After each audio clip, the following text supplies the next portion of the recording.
மிதுன ராசி அன்பர்கள் அனைவருக்கும் வணக்கம். மிதுன ராசி அன்பர்களே, உங்களை ஜெயிக்க வைக்கக்கூடிய ஒரு கோவில் இருக்குது அப்படின்னு சொன்னால் நீங்கள் நம்புவீங்களா? இந்த வீடியோ உங்களை ஜெயிக்க வைக்கிறதுக்காக மட்டும்தான். பல போராட்டங்களை உள்ளடக்கிய வாழ்க்கையில் போராட்டங்களையே சந்தித்து கொண்டிருக்கக்கூடிய மிதுன ராசி அன்பர்களே, உங்களுக்கு தொடர்ச்சியாக போராட்டம் இருந்துச்சு அப்படின்னா அதிலிருந்து மீண்டு வர்றது ரொம்பவே கஷ்டம். 7.5 வருஷம் போச்சு உங்களுக்கு. 5 வருஷம் கண்டக சனி, அஷ்டம சனியால் அவதிப்பட்டீங்க. சரி, இதிலிருந்து இப்போ தான் நிம்மதி அடைஞ்சிருக்கோம் அப்படிங்கிற கேப்பில் குரு 12ல் வந்துட்டாரு. குரு 12ல் வந்தது மட்டுமே கிடையாது, சுக்கிர பகவானின் வீட்டுக்கு வந்துட்டாருங்க. அப்போது இந்த மாதிரி ஒரு விஷயமும் தொடர்ச்சியாக உங்களுக்கு பாசிட்டிவாக இல்லாமல் சாதகமாக இல்லாத ஒரு தருணத்தில் நீங்கள் எதை நோக்கி பயணிக்கிறது? உங்களுடைய எதிர்பார்ப்பை எப்படி நிறைவேற்றுறது? நீங்கள் ஆசைப்பட்ட விஷயம் எப்போ தான் நடக்கும் அப்படிங்கிற ஒரு மிகப்பெரிய கேள்வியோடு உங்கள் வாழ்க்கை போயிட்டுருக்கு. முதல் விஷயம், நீங்கள் ஆசைப்பட்டது நடக்கலை, அது பிரச்சனை கிடையாது. இது நம்மளுக்கு தேவையில்லை, இது நம்ம லைஃபுக்கு வேணவே வேணாம், நம்ம லைஃப்பில் இது மாதிரி ஒரு விஷயம் நடக்கவே கூடாது அப்படின்னு நினைக்கிற விஷயமும் சரி, அடுத்தவங்க ஆசைப்படுற விஷயம் நமக்கு பிடிக்காம இருந்தாலும் அதை நம்ம செய்யணும் பாருங்கள். இந்த மாதிரி 2 விஷயத்தையுமே லைஃப்பில் எப்போ நம்ம அவாய்ட் பண்ணுறோமோ அப்போ தான் நம்மளுக்கு சந்தோஷமான காலகட்டம். ஆனால் கிரகங்கள் நமக்கு சந்தோஷத்தை கொடுக்காத போது அந்த காலத்தில் சித்தர்களும் ஆழ்வார்களும் முனிவர்களும் என்ன சொல்கிறாங்கன்னு பார்த்தீங்கன்னா, இந்த கோவிலுக்கு போனீங்க அப்படின்னா நன்மை கிடைக்கும் அப்படின்னு சொல்கிறாங்க. மங்கள யோகம் யூடியூப் சேனலை முதல் முறையாக பார்க்குறீங்க அப்படின்னா மறக்காமல் என் சேனலை சப்ஸ்கிரைப் பண்ணி வச்சுக்கோங்க. மிதுன ராசி அன்பர்களே, இந்த கோவில் உங்கள் வாழ்க்கையை பரிபூர்ணமாக மாற்றக்கூடிய ஒரு ஸ்தலம். அதுவும் மிதுன ராசி அப்படின்னு எடுத்துக்கிட்டிங்கன்னா மிருகசிரிஷம் நட்சத்திரம் 3, 4 பாதங்களும், திருவாதிரை நட்சத்திரம் புனர்பூசம் 1, 2, 3 பாதங்களை உள்ளடக்கியதுங்க. அதிபதி யாரு அப்படின்னு பார்த்தீங்கன்னா புத பகவான். இப்போது இந்த ஜாதகத்தில் என்ன தசாபுத்தி இருந்தாலுமே சரி, உங்களுக்கு அஷ்டமாதிபதி திசையை நடந்தாலுமே சரி, ஜாதகத்தில் கிரகங்கள் எப்படி இருந்தாலுமே, நவாம்சத்தில் எப்படி இருந்தாலுமே சரி, இந்த கோவில் உங்களுக்கு முழுமையாக லாபத்தை மட்டுமே தரும். இந்த கோவிலுக்கு எப்போ போகணும், எப்படி போகணும், எந்த விதத்தில் லாபம் தரும் அப்படிங்கிறது முக்கியமான விஷயம். வீடியோவை முழுமையாக ஸ்கிப் பண்ணாமல் பாருங்கள். இதில் நான் சொல்லக்கூடிய ஒவ்வொரு விஷயமே உங்களுக்கு பயனுள்ளதாக மட்டும்தான் இருக்கும். மிதுன ராசி அன்பர்களே, இந்த காலகட்டத்தில் பல நேர்மையாக நடந்தாலுமே, விட்டு கொடுத்து போகிற மாதிரி சில விஷயங்கள் நடந்தாலுமே அதில் உங்களுக்கு ஒரு சந்தோஷமோ ஏற்றமோ அதிகமாக இருக்காதுங்க. 2 அடி மேலே ஏறினீங்கன்னா 1 அடி இறங்குவீங்க. நீங்கள் யாருக்கிட்டேயோ ஒருத்தவங்க கிட்ட கை கட்டி பணம் வாங்கி வாழ்க்கை நடத்துகிற மாதிரி ஒரு அமைப்பு இருக்கும். உங்களுடைய சுய பணத்தை எடுத்து உங்களால் செலவு பண்ண முடியாது. மனசில் ஒரு சின்ன நெருடல் இருந்துக்கிட்டே இருக்கும். காரணம் என்ன அப்படின்னு பார்த்தீங்கன்னா, எதுக்காக நம்ம வாழ்கிறோம், யாருக்காக நம்ம வாழ்கிறோம், எதை நோக்கி பயணிக்கிறோம், நம்ம போகிற வழி கரெக்டா அப்படின்னு சொல்லிட்டு உங்களுக்கு ஒரு டவுட் இருக்கும். ஒரு சிலருக்கு திருமண கனவு இருக்கும். ஒரு சிலருக்கு வாழ்க்கை துணை எப்படி அமைகிறாங்களோ அந்த வாழ்க்கை துணையிலிருந்து இப்படி ஒரு மாற்றம் இருக்கும். இப்படி ஒரு விஷயம் நடக்காதா அப்படிங்கிற எதிர்பார்ப்பு ஏமாற்றத்தை கொடுத்துருக்கோம். ஒரு சில பேருக்கு பொருளாதாரம் அப்படிங்கிறது மிகப்பெரிய கேள்விக்குறியாக இருக்கும்.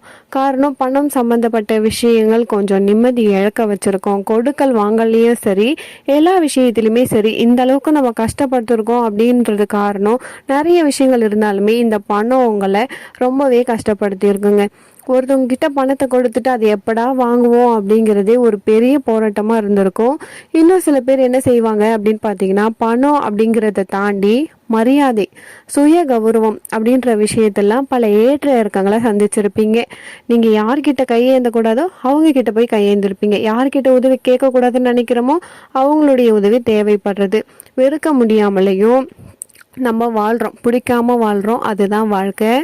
இன்னும் ஒரு சில பேருக்கு குழந்தை அமைப்பு, பொருளாதார அமைப்பு, ஒரு வேலை இன்னைக்கு முடிஞ்சிடுமா, நாளைக்கு முடிஞ்சிடுமா, நாளைக்காச்சும் நமக்கு நல்ல நாளாக இருக்குமா அப்படிங்கிற கனவு. உங்களை பற்றி சொல்லணும் அப்படின்னா நிறையவே சொல்லிக்கிட்டே இருக்கலாங்க. ஏன்னா மிதுன ராசி அன்பர்களுக்கு நிறைய வாழ்க்கையில் நிறைய நீங்கள் சந்திச்சிருப்பீங்க. இந்த முக்கியமான தருணத்தில் உங்களுக்கு கஷ்டப்பட்டுக்கிட்டே இருக்கீங்க. ஏன்னா இந்த மிதுன ராசி அன்பர்களுக்கு நிறையவே இப்போ மாறி இருக்கு. சுக்கிர பயிற்சி, குரு பயிற்சி எல்லாமே மாறி இருக்கு. இருந்தாலும் உங்களுடைய சுய ஜாதகத்துல பிரச்சனை இருக்கும் இல்லையா? உங்களுடைய சுய ஜாதகத்துல தோஷங்கள் இருக்கும், இல்லை அப்படி இல்லைன்னா உங்களுடைய தனிப்பட்ட ஜாதகத்துல தோஷங்கள் அதெல்லாம் கூட இருக்கலாம்.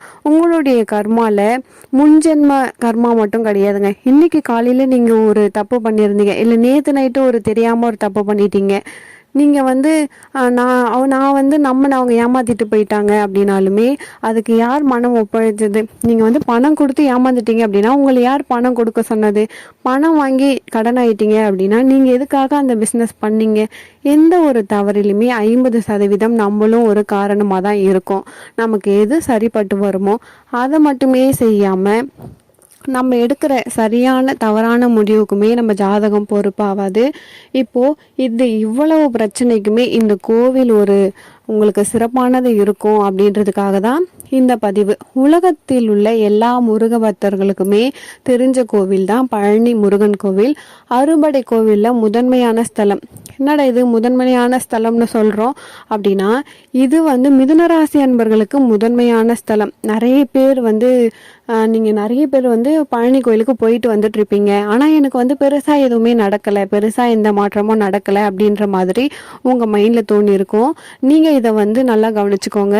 சந்திர பகவான் எங்கே இருக்காரு அப்படின்னு பார்த்தீங்கன்னா, மிதுனத்துக்கு வரும்பொழுது தேய்பிறை சந்திரனாக இருந்தாலுமே சரி, அவர் எங்கே நெகட்டிவ் ஆக மாட்டார். ஸோ நீங்கள் முருகனை எப்போ பார்க்கணும் அப்படின்னு பார்த்தீங்கன்னா, தேய்பிறை சந்திரனில் தான் பார்க்கணும். பௌர்ணமி நைட் கூட போகலாம், தப்பில்லை. ஆனால் தேய்பிறை சந்திரன் பௌர்ணமியிலிருந்து ஒரு 3-4 நாட்குள்ள போய் பார்க்கணும். இரவு நேரத்தில் மட்டுமே தரிசிக்க வேண்டும்.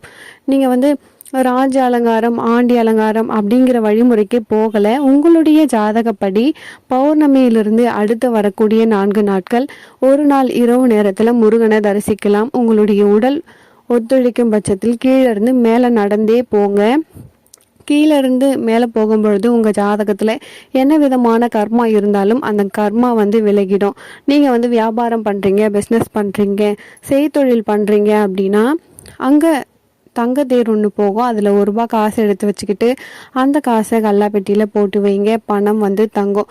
ரெண்டாவது, உங்களுக்கு திருமணம் ஆகலை, உங்களுடைய குடும்பத்தில் நிறைய பிரச்சனைகள், கணவன் மனைவிக்குள்ள தேவையில்லாத சண்டை வருது, என்னுடைய பொருளாதாரம் வளரலை அப்படின்னு நினைக்கிற ஒவ்வொரு மிதுனராசி அன்பர்களாக இருந்தாலும் முருக பக்தராக இருந்தாலுமே மலைக்கு மேலே உங்களால் உங்களுடைய சக்திக்கு முடிஞ்ச மாதிரி ஒரு காஞ்ச திராட்சை எவ்வளவு முடியுமோ அதை வந்து தானமாக நீங்கள் கொடுங்க. கொடுக்க கொடுக்க உங்களுடைய வாழ்க்கையில் உங்கள் வீட்டில் சுப நிகழ்ச்சிகள் வரும்.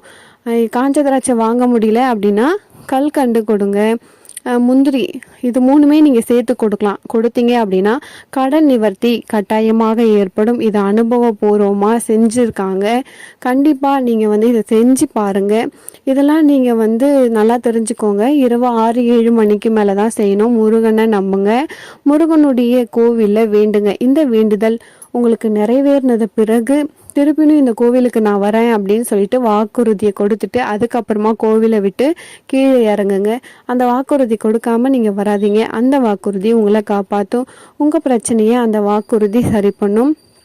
திரும்பவும் அந்த கோவிலுக்கு நீங்கள் சந்தோஷமான ஒரு மனநிலையோடு அங்கே போவீங்க.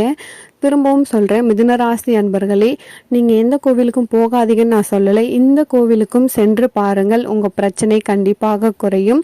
உங்களுக்கு ஏதாச்சும் டவுட் இருந்தால் மறக்காமல் கமெண்ட் பாக்ஸில் சொல்லுங்கள்.